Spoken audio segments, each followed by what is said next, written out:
Every backfield in the NFC East is up for grabs this offseason. Tony Pollard, Saquon Barkley, Antonio Gibson, and DeAndre Swift are all free agents this offseason.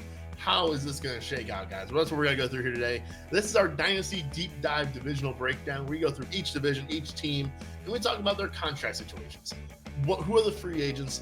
Who is likely to get cut or traded? And what does that mean for opportunity for players to help your Dynasty fantasy football team moving forward? Or your redraft, if you're looking at, way ahead, and what's going to happen in August and players who could have more opportunities for then. So we're going to go through the NFC East in this one. If you're looking for another division, you can check that out. We've got about half of the divisions done now here on the channel, so be sure to check out all of those other ones. Let's start out with them Cowboys. They've only got 2 free agents on the offensive weapons side of things here that are free agents. They're both running backs, though. Both Tony Pollard and Rico Dowdle are both free agents. Tony Pollard got the franchise tag a year ago. I expect him to be gone now. This is a very disappointing year for Tony Pollard. Rico Dowdle played well as a handcuff, as a backup, but definitely not a guy I think they're going to invest to bring back. And I definitely think that this is an opportunity for someone new in this backfield.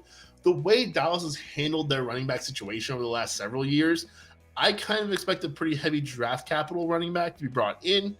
But I do just want to mention Deuce Vaughn as a guy who could definitely have some opportunity in this backfield as kind of a pass catching, scat back, change of pace guy. He's a small back. We did not see much of Deuce Vaughn this season, but I do think that with both Dowdle and Pollard out the door, that opens up more chance for Deuce Vaughn to potentially be a thing.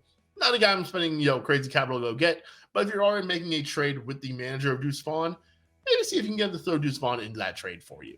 I do also think there's a very strong chance that both Brandon Cooks and Michael Gallup are off this roster as well, and Jake Ferguson. And I think all of that could potentially mean Luke Schoonmaker could see more uptick in opportunities. Ferguson, a nice little player for them, but they can move on from him for 0 dead cap. And that's the move that I think we saw a lot of teams often make. I can see Ferguson be brought back. I could also see them wanting Schoonmaker to be the guy moving forward. So I think Schoonmaker could also be a tight end to keep an eye on. Let's go to the New York Football Giants. Tyrod Taylor is a free agent as their backup quarterback. Saquon Barkley is the big story here, though, in New York, as he also is done playing on his franchise tag. I do not expect to be tagged again. Matt Breida, his running mate in that backfield, also a free agent. So that clears a little bit of runway here for Eric Gray. I don't think they're going to go into the season next year with Eric Gray as their starter by any means. But Gray could be a pure handcuff option. But this is also another team where I definitely could see them making a move for a different running back, whether it be a draft pick, maybe not even a high draft pick, maybe more of a mid-round one, right? But I definitely think a new runner in New York. And then at wide receiver, Paris Campbell, Sterling Shepard, and Gunnar I can't say Gunner's last name. You guys know what I'm talking about. The punt returner, though. He was in Pittsburgh. He was in New England, too, I believe. His name is Gunnar. Olszewski? Let's go with that.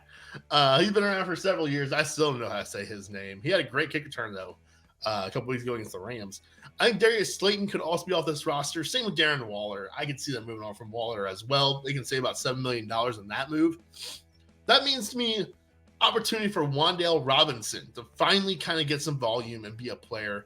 I think Sterling Shepard in particular being out the door could really be good for Wan'Dale. I think he's kind of a similar style player in that slot role. And Wan'Dale, I think, could be just a PPR cheater, right? Like, he could be a guy who just catches a bunch of passes for like 40 yards, though, right? In a game and just rack up some PPR points for you. So I think Wan'Dale could be a really nice flex option for next year. Let's go over to Philly here. And the big question there is also in the backfield, as DeAndre Swift, Boston Scott, and Rashad Penny are all free agents this offseason, as are Marcus Mariota, Oladame Zaccheaus, Quez Watkins, and Albert O on this offense. Look, with all that moving pieces in the backfield, the coach loves Kenny Gainwell. We love Kenneth Gainwell. I think a big opportunity next season for Kenny Gainwell could be down the pipes. And Gainwell's a guy who's been decent before with some chances. He had a really great week 1 this year, if you remember. He was waiver wire fodder by the end of it. But, man, he was fool's gold, man. I remember week 1, it was basically, do I pick up Puka Nacua or do I pick up Ken Walker? Hopefully you picked up Puka Nacua. Let me tell you that much, because Kenneth Walker went on to go do pretty much nothing. Meanwhile, Puka went on to be one of the best free agent pickups of the season in fantasy. So I do think, though, that there's a chance that Kenneth Gainwell could have some good opportunity next year with all of those guys clearing out of that backfield. In Washington, the final team to talk about here in the NFC East, Jacoby Brissett is a free agent. Sam Howell will still be there, however, but I fully expect a rookie to be brought in.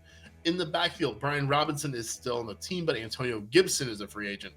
And then at wide receiver, all the depth guys, Curtis Samuel, Jamison Crowder, and Byron Pringle are all free agents as well. The guy I want to highlight here is the leaving of Antonio Gibson. Gibson, I think himself could be a buy getting into a new team, a new opportunity, a new coaching staff. I think Gibson could be a rare guy who we see where a running back who goes and changes teams actually could be better on that second team. But I want to highlight his backup in Chris Rodriguez. Rodriguez had a monster game late in the season, in I believe it was week 15, where Gibson missed that game and Rodriguez stepped in, scored 2 touchdowns. I think that Rodriguez could be a bit of a guy here, and he could push Brian Robinson out of that job potentially. Even we see that happen plenty of times too. A mid-round pick pushes out a mid-round pick kind of guy. Chris Rodriguez is definitely a running back who I'm willing to go out and try to acquire. It's very rare. I like, it's a weird division because as I kind of go through guys I want to buy in Dynasty, a lot of times it's going to be a wide receiver, right? Wide receivers are better investments. Wide receivers are what I want to trade for in the offseason. But I'm also very much open to buying on cheap handcuff running backs. This is a thing I've learned over the last couple of years now, where if you can go and acquire a guy like a Chris Rodriguez, a Kenneth Walker, that can absolutely turn into a Kyron Williams or a Jerome Ford, right? With just one injury or one bad player in front of them. It could also turn out to be nothing. But if you're acquiring them very cheaply, I think that's usually worth the risk. And so that's what kind of makes this NFC East different and unique to me, is that it's actually a lot of running backs that I look at around this division and say, I want to acquire these players. It's not so much like the other divisions, which I've already highlighted. Go check those out, though, to see other players who I definitely am looking at as players who are guys who have something to gain from their offseason situations here with these divisions. And guys, that will do it for the NFC East. Who do you guys think all these running backs are going to sign for? Where do you think Saquon Barkley is going to be playing in 2024?